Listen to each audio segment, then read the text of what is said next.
यशवा मशियाक में मेरा आप सबको शबह शलोम। यहोवा बाबा आप सबके साथ हो, आपको बहुत सारी आशीषें और बरकतें दे। प्रिय अजीजों, आए हम इजराइल के लिए, यरूशलेम के लिए प्रार्थना करें कि मेरा यहोवा बाबा इजराइल को, यरूशलेम को शलोम की आशीषें दे और इजराइल की जो खोई हुई भेड़ें हैं वो यशवा मशियाक के नाम से बचाई जाएं और मेरा यहोवा बाबा उन सबका उद्धार करे। कलीसियाओं में बड़ी जागृति आए, बड़ा रिवाइवल आए, कलीसिया खरी शिक्षा की ओर फिरे, वच सेवक लोग खरी शिक्षा की ओर फिरे, सुसमाचार की आग हर हृदय तक, हर जीवन तक मशियाक यशवा के नाम से फैलने पाए और वचनों की बेदारी आने पाए। यशवा मशियाक के नाम से हम मांगते हैं, आमीन। तो प्रिय चीजों, यीशु मसीह के बड़े फजल, बड़े अनुग्रह के द्वारा हम बुक ऑफ रेवलेशन के ऊपर, प्रकाशित वाक्य के ऊपर सीख रहे हैं और आज हम उसके 28th पार्ट के अंदर है। पिछले 27 भागों के अंदर हमने बहुत सारी भेद की बातों को प्रकाशित वाक्य से सीखा और मैं विश्वास करता हूं कि वो सारी बातें हमारे लिए बड़ी आशीष और बरकत का वसीला बनी है। तो आज का जो हमारा विषय है वो है इजबेल की आत्मा आज कलीसिया में कैसे काम कर रही है। आज हम इस विषय की ओर अपना ध्यान केंद्रित करेंगे। इजबेल के बारे में हम बाइबल से सीखेंगे कि क्या है ये इजबेल और क्या है इसकी आत्मा और किस प्रकार से आज ये आत्मा कलीसियाओं में काम कर रही है और कलीसिया सच में इन बातों के कारण आज कैसे मसीह के राज्य से भटक रही है, दूर हो रही है। प्रिय अजीजों, तो पिछली बार हमने पिरगमुन की कलीसिया के बारे में सीख लिया था और आज के पार्ट में हम प्रकाशित वाक्या 2 अध्याय 18 से 20 वचन के अंदर से हम सीखेंगे और इसके अंदर थुआतीरा की कलीसिया के बारे में लिखा हुआ है। थुआतीरा की कलीसिया के बारे में हम सीखेंगे। ये एक भ्रष्ट कलीसिया है। इसकी जब हेडिंग ही आप देखेंगे तो भ्रष्ट कलीसिया के नाम से इसको एक टाइटल दिया गया है। और थुआतीरा की कलीसिया के अंदर क्या होता था, क्या बात यीशु मसीह इस कलीसिया से कह रहे हैं, आए हम उस बातों के ऊपर अपना ध्यान केंद्रित करें, हम सीखें।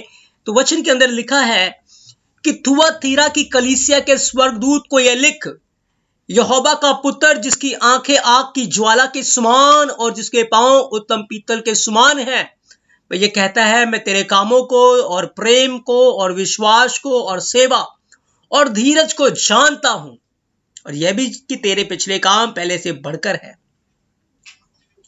पर मुझे तेरे विरुद्ध यह कहना है कि तू उस स्त्री इजबेल को रहने देता है जो अपने आप को भविष्यवक्तनी कहती है और मेरे दासों को व्यभिचार करने और मूर्तियों के आगे चढ़ाई गई वस्तुओं को खाना सिखाकर भरमाती है।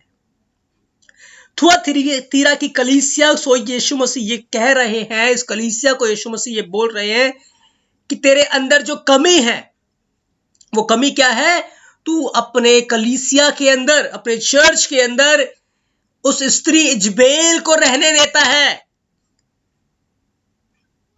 जो अपने आप को भविष्यवक्तनी कहती है और मेरे दासों को व्यभिचार करने और मूर्तियों के आगे चढ़ाई गए वस्तुओं खाना सिखाकर भरमाती है। प्रिय चीजों, जब आप इस इजबेल के बारे में बाइबल के इतिहास को पढ़ेंगे तो आपको इसका इतिहास पहला राजा के अंदर मिलेगा, क्योंकि ये जो इजबेल थी ये एक मूर्ति पूजक औरत थी जो कि बाल की उपासना करती थी और ये टोना किया करती थी, ये जादू टोना किया करती थी, लोगों को वश में कर लेती थी ये।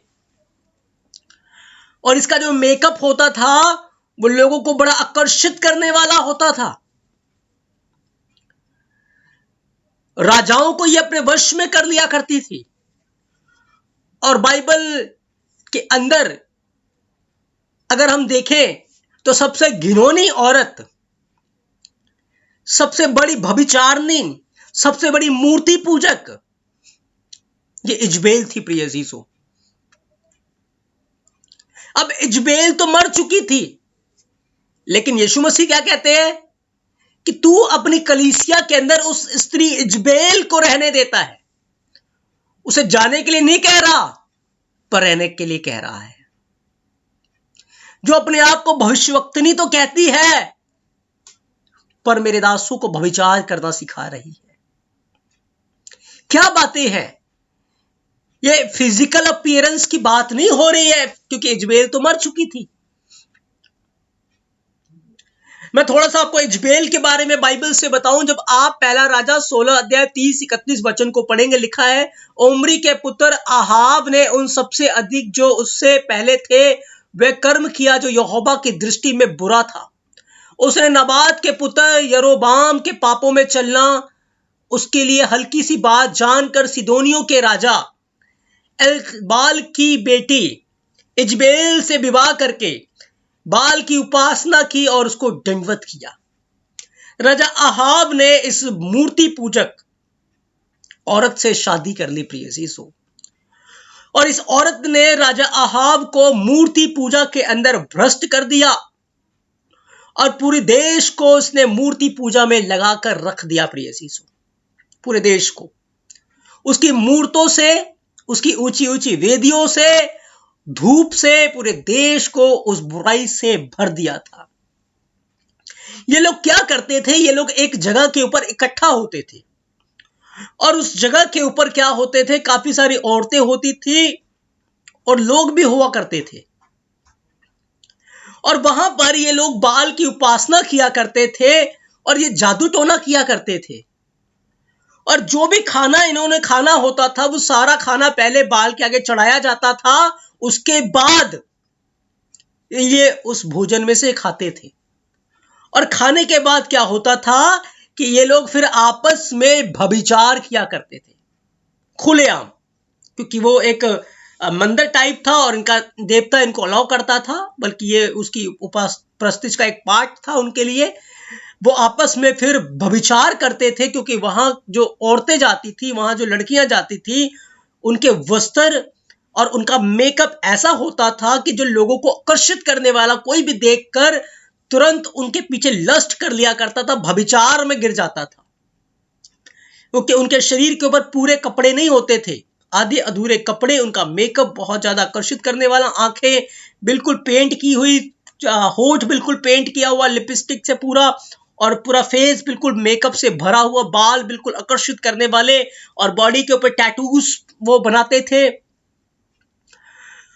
और वो उनका मेकअप इस तरीके का होता था, किसी को भी आकर्षित कर लेते थे। वो जादू टोना भी किया करते थे, और इस तरीके से वो इजबेल इस सारे कामों को बढ़ावा दे रही थी।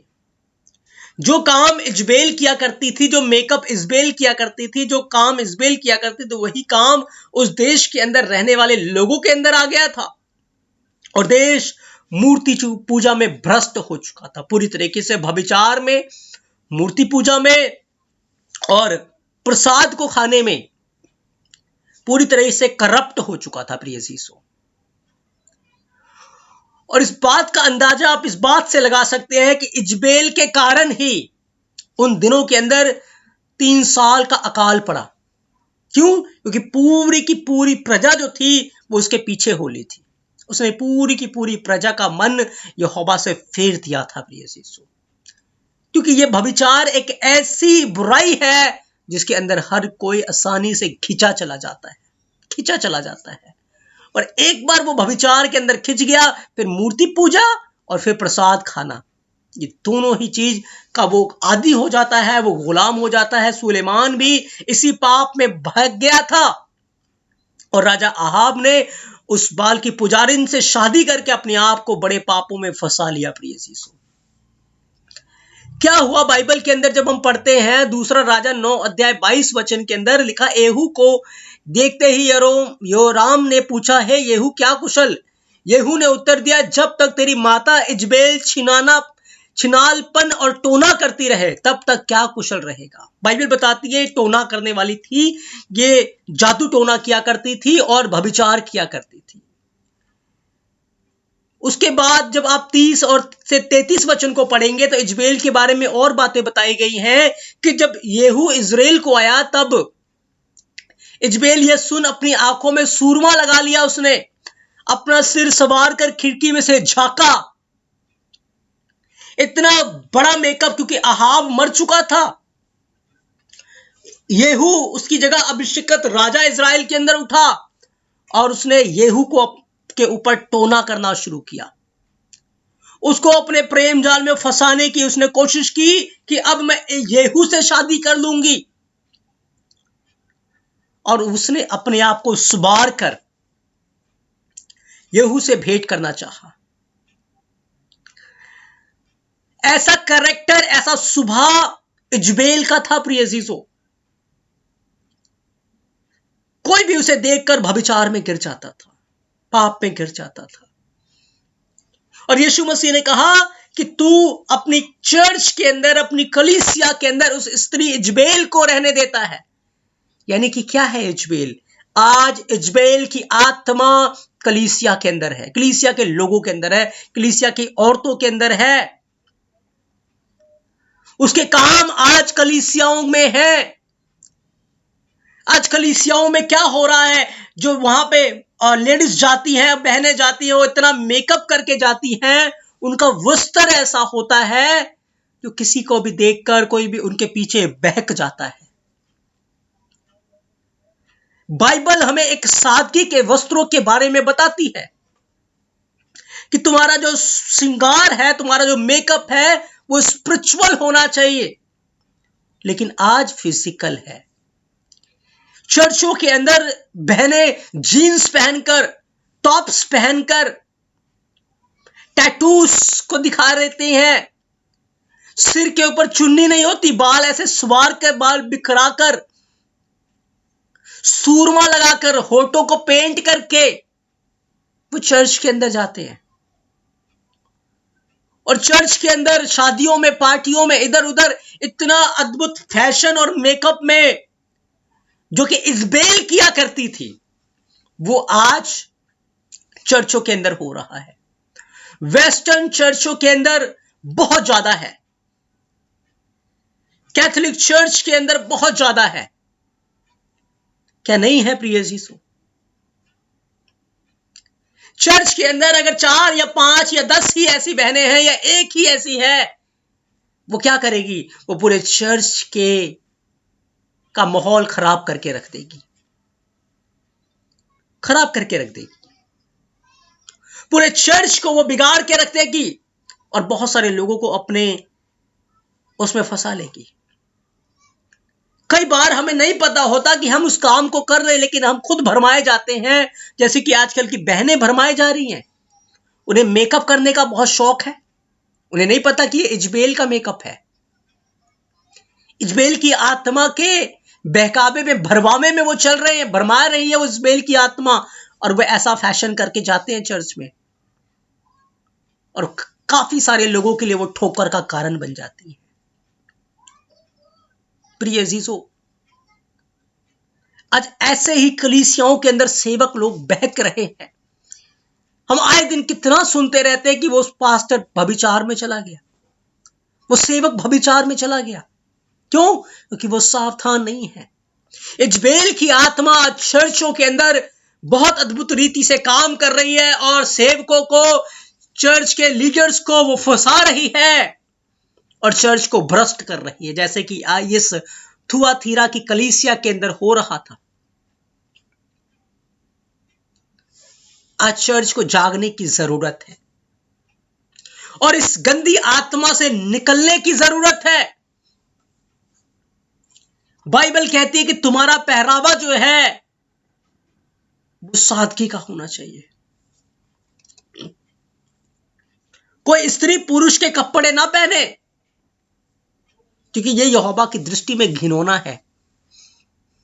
पर आज पहनती हैं, वचनों के खिलाफ चलती हैं, और वो क्या कर रही है? बहुत सारे लोगों के लिए ठोकर का कारण बन रही है। पाप में बहक रही है। और चर्च के पास्टर की रिस्पॉन्सिबिलिटी है कि ऐसे लोगों को, ऐसी बहनों को वो सख्त चेतावनी दे कि अगर चर्च में आ रहे हैं तो सादगी में आए। ऐसे मेकअप करके, ऐसे सवार के, जैसे पार्टी या शादी में आया आने की जरूरत नहीं है। क्यों? क्योंकि आप खुद भी बहक रहे हैं और बहुतों के बहकने का कारण बन रहे हैं। यीशु मसीह ने डांटा थुआतीरा की कलीसिया को कि तू उस औरत को अपने बीच में रहने देता है जो पाप को पैदा कर रही है। मेरे भाइयों मेरे बहनों, याद रखें, बहुत सारे ऐसे मुस्लिम लोग हैं हमारे बीच में जो जानबूझकर पाप में अपना जीवन बिता रहे, व्यभिचार में और इन बुराइयों में जीवन बिता रहे हैं। बाइबल उनकी संगति में रहने के लिए मना करती है। संसार के लोगों के बीच में आप रहते हैं, ऑफिस के अंदर रहते हैं जहां पर लोग व्यभिचारी हैं, जहां पर लोग यीशु मसीह को नहीं जानते, उनके साथ आप जा रहे, बाइबल नहीं मना करती। क्यों? क्योंकि वो यीशु मसीह को नहीं जानते। आपको पता है ये मूर्ति पूजक लोग हैं, आप उनके साथ नहीं जाएंगे। लेकिन यदि चर्च के अंदर यदि कोई ऐसा व्यक्ति है जो मसीह को जानकर और पाप में जीवन बिता रहा है, बुराई में जीवन बिता रहा है, गुनाह में चलता जा रहा है, उस भविचार के जीवन को नहीं छोड़ रहा और दूसरों को भी बहका रहा है, बाइबल बयान करती है उसकी संगति में नहीं रहना, उसके साथ संगति नहीं करे, नहीं तो वो भविचार की बातें, वो चीजें आपके अंदर भी आ जाएंगी। इसलिए बाइबल हमें सावधान करती है, हमें ऐसी संगति से सावधान रहना है। उस कलीसिया को यीशु मसीह ने डांटा और यह उसका बड़ा पाप था कि उसने इजबेल को रहने दिया। आज चर्चों के अंदर इजबेल की आत्मा काम कर रही है, बहनों के अंदर खास तौर से।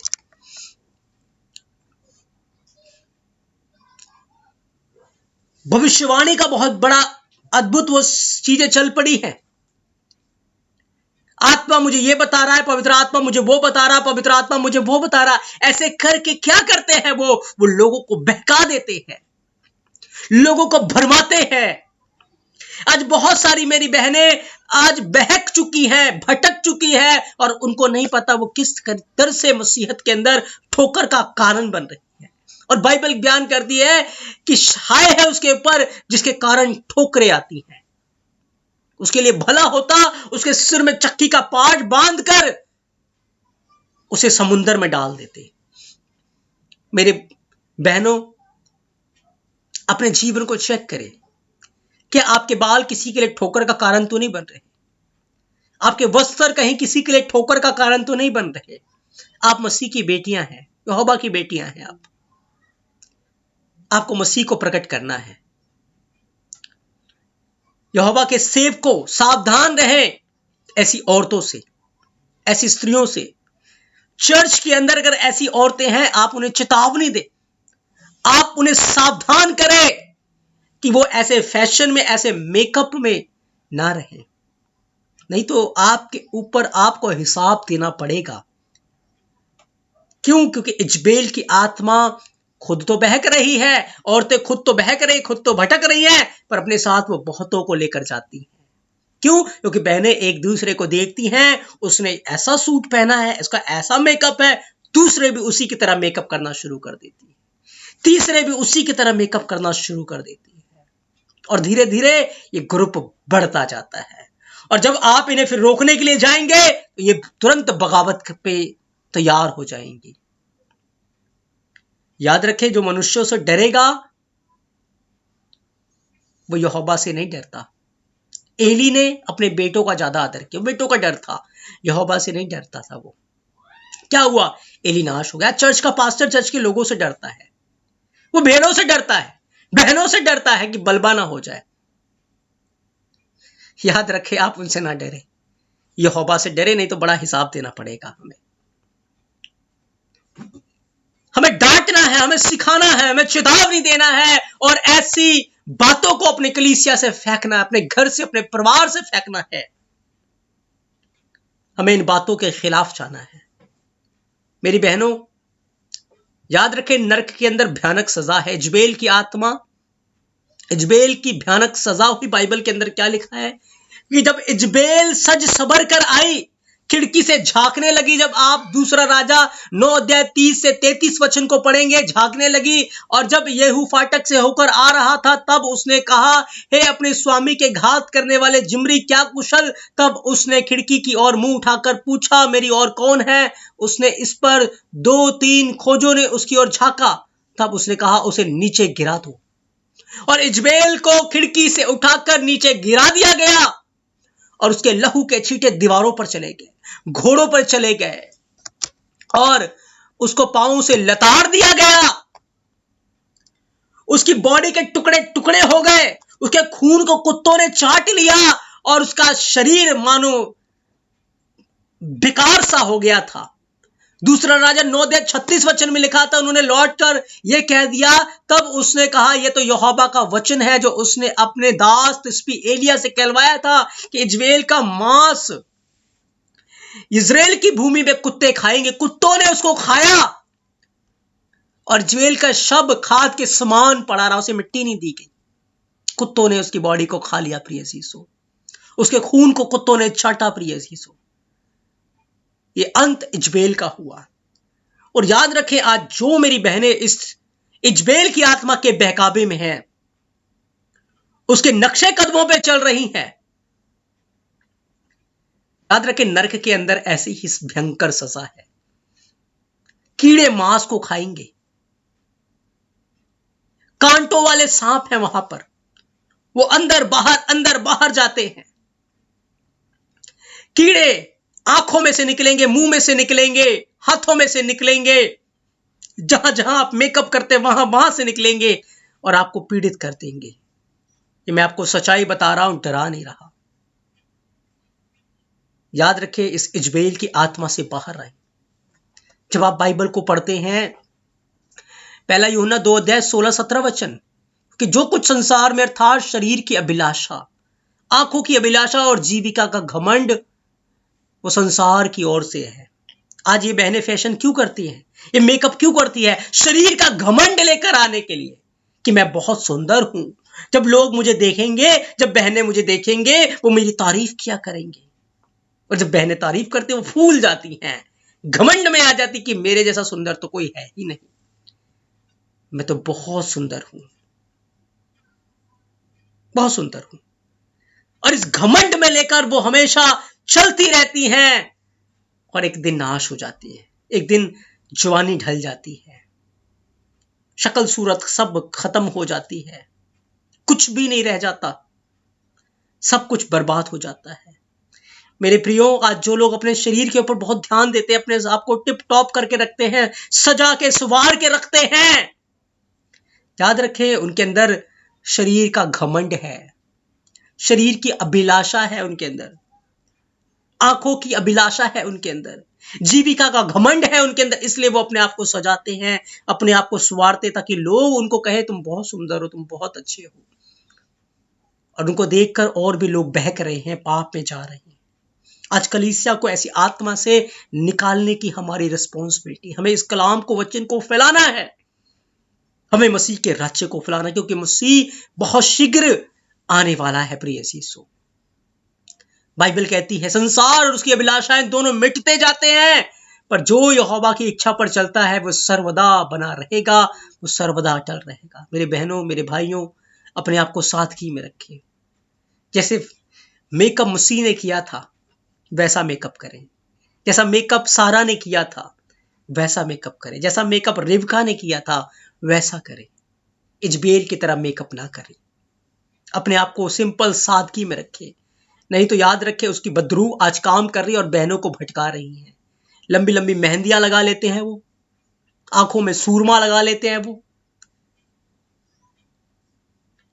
इतना मेकअप लगा लेते हैं कि मैं आपको बताऊं, वो भूत ही लगने लग जाते हैं। बाहर का माहौल आज आप जाकर देखेंगे तो आजकल सड़कों के ऊपर चलती फिरती दुष्ट आत्माएं घूम रही हैं। वो लोगों को बुलाती हैं, आओ हमारे साथ व्यभिचार करो, आओ हमारे साथ पाप करो। उनका मेकअप देखना और आज चर्च की बहनों का मेकअप देखना मैच खाएगा। क्यों? क्योंकि वही गंदी आत्मा ने आज बहनों को बहकाया हुआ है, कलीसिया के अंदर स्त्रियों को बहकाया हुआ है,